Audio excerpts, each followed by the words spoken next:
गुरु भगवान के प्रेम के अनंत अनंत शुक्राने। मनुष्य जन्म का उद्देश्य है परमात्मा प्राप्ति।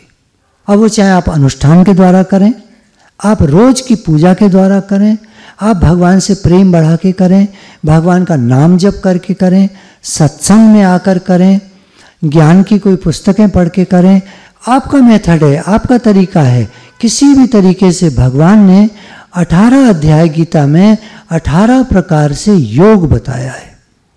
मेरी प्राप्ति कैसे होती है, भगवान ने 18 अध्याय के 18 योगों में भी अनेक प्रकार से बताया है कि मेरी प्राप्ति इस तरह से, इस तरह से, इस तरह से, इस तरह से। आप कभी गीता पूरी पढ़ जाओ एक बार में, अर्थ, उसका अर्थ, तो आप देखोगे भगवत प्राप्ति मतलब कितने प्रकार से भगवान ने बताई है, मैंने गिने नहीं है कभी, अनेकों प्रकार से। कोई कहे यों, कोई कहे यों, नहीं, ये रूढ़िवादिता है, ये अहंकार है। सबको फ्रीडम है, स्वतंत्रता है, सनातन धर्म स्वतंत्रता देता है। तुम किसी देवी देवता को मानो, किसी मत को मानो, किसी धर्म को, किसी को भी मानो, बस भगवान को मानो। नाम कुछ भी हो सकता है, भगवान का नाम कुछ भी हो सकता है, इसमें कोई धर्म मजहब रुकावट नहीं है। भगवान, अल्लाह कह दो, ईश्वर कह दो, गॉड कह दो, वाहिगुरु कह दो, कुछ भी, जितने ज़ोरास्ट्रियंस हैं, पर्शियंस हैं, ये हैं वो हैं, कितने उनके अलग अलग नाम हैं सबके भगवान के, पर भगवान सत्ता तो एक है। एको ब्रह्म द्वितीया नास्ति, ला इलाहा इल्लल्लाह, सिर्फ एक अल्लाह है, उसके सिवाय और कुछ नहीं है। सारे जो ग्रंथ हैं वो एक ही बात कहते हैं, एको ब्रह्म द्वितीया नास्ति, एक ही ब्रह्म है, दूसरा नहीं है।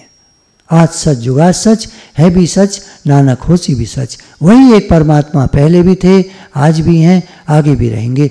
एक परमात्मा। बाइबल में कहा गॉड इज वन। कोई शास्त्र ले लो आप, भगवान एक है। अपने तरीके से आप मानो, पूजो, अनुष्ठान करो, आपको जो अच्छा लगता हो। कोई भी साधन छोटा या बड़ा नहीं होता। कभी मत कहना किसी से तुम ये क्या करते हो, छोटा साधन है, फलाना है, ढिमाका है।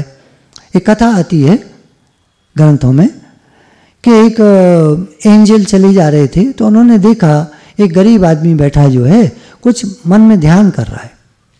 तो उन्होंने पूछा, शायद हजरत मूसा थे, पूछते हैं, ए क्या कर रहा है? बोले भगवान का नाम लेकर के, जो भी बोला, अल्लाह के नाम, गॉड के नाम, उनके सर में कंघी कर रहा हूं। अबे कहीं वो साकार होते, निराकार होते, जो भी डांटा वाटा। अब वो बेचारा सोच में पड़ गया, कैसे करूं फिर? ऐसे करो, ऐसे करो, ऐसे करो, कह के चले गए। जब आगे गए वो, तो आकाशवाणी हुई, तूने मेरे एक भक्त को भटका दिया, तू मेरा एंजल है, फरिश्ता है, तेरा ये काम है, तेरा काम है मेरी तरफ लाने का लोगों को। तेरा ये काम नहीं है कि तू लोगों को भटका दे। वापस जा और उसे कह करा कि तुम जो कर रहे थे ठीक कर रहे थे। लीला चिंतन में लोग क्या करते हैं? आप खुद कर लीजिए लीला चिंतन। हमने जो लीला चिंतन सुने हैं भगवान कृष्ण के 10वें स्कंद में, वो अपनी जगह ठीक है 100%। हम एक छोटा सा लीला चिंतन कर लें। आज भगवान कृष्ण 5 साल के मेरे घर में घुस आए हैं। अब आप घर में हो, आप चुपचाप लेट जाओ, बैठ जाओ, आंख बंद कर लो, उनकी लीलाएं देखो। कुछ गलत है इसमें? भगवान कहाँ नहीं है? भगवान सर्वत्र हैं। आपके घर में नहीं है? आपके घर में भी है। आपके मन में नहीं है? अंदर नहीं है? अंदर भी है। तो फिर तो सारे ग्रंथ एक बात को प्रूव करते हैं कि हर तरीका जो भगवान की तरफ ले जाए वो सही है। हाँ, कुछ मतभेद होते हैं लोगों में, अब वो छोड़िए, हमारा क्या। वास्तव में परमात्मा प्राप्ति के सिवाय मनुष्य जीवन का अन्य कोई प्रयोजन है ही नहीं। आवश्यकता केवल इस प्रयोजन या उद्देश्य को पहचान कर इसे पूरा करने की है। सिर्फ एक उद्देश्य है हम सभी का, मनुष्य का। हमारे शास्त्रों ने एक बात कही कि बच्चा जब पैदा होता है 25 साल तक ब्रह्मचर्य का पालन करे, पढ़ाई लिखाई करे, विद्या अर्जन करे, 25 से 50 तक गृहस्थ आश्रम का पालन करे, बच्चे वगैरह हों, कारोबार करे, काम करे, और 50 वर्ष के बाद 51वें वर्ष पर 51 वन में जाने का समय हो गया। अर्थात ऐसा समझे जहाँ भी रहता है, घर में रहता है, जहाँ भी रहता है, ऐसा समझे कि अब मैं वन में रहता हूँ। अपनी इच्छाओं को कम करता जाए, अपनी चाहनाओं को, वासनाओं को कम करता जाए, भोग विलास की वृत्ति को कम करता जाए, और 75 पे जाके संन्यास ले ले। संन्यास मतलब सम्यक न्यास, अर्थात मन से सब कुछ त्याग दे, मन से सब कुछ त्याग दे।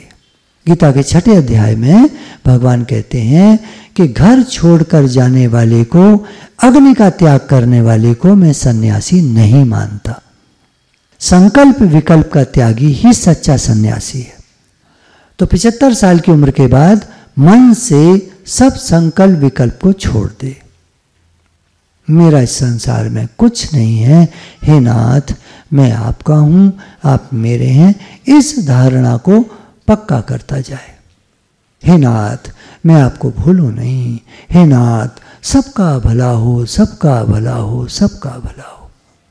बढ़िया धारणाएं बनाता जाए अपनी। दुनिया क्या कर रही है, ये आपके सोशल मीडिया पे क्या आ रहा है, क्या बकवास कर रहे हैं, क्या चिल्ला रहे हैं, ये तो पैसा बनाने में लगे हैं, इनको कुछ मतलब नहीं आपसे।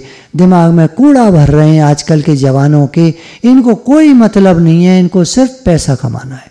इस सोशल मीडिया को बिल्कुल एक तरफ करके अच्छी चीज़ें देखिए, सत्संग सुनिए, अच्छे काम करिए, सबके लिए भला सोचिए, सब हम अच्छे इंसान बन जाए।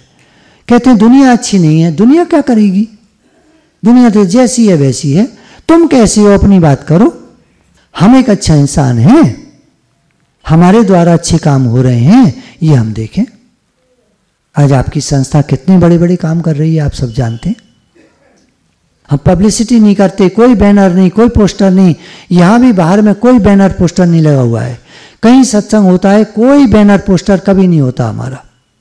हमारे गुरु की आज्ञा है, हमारे गुरु की आज्ञा है, कोई बैनर पोस्टर फोटो कहीं भी नहीं लगवाओगे, सड़क पर इधर उधर कुछ नहीं।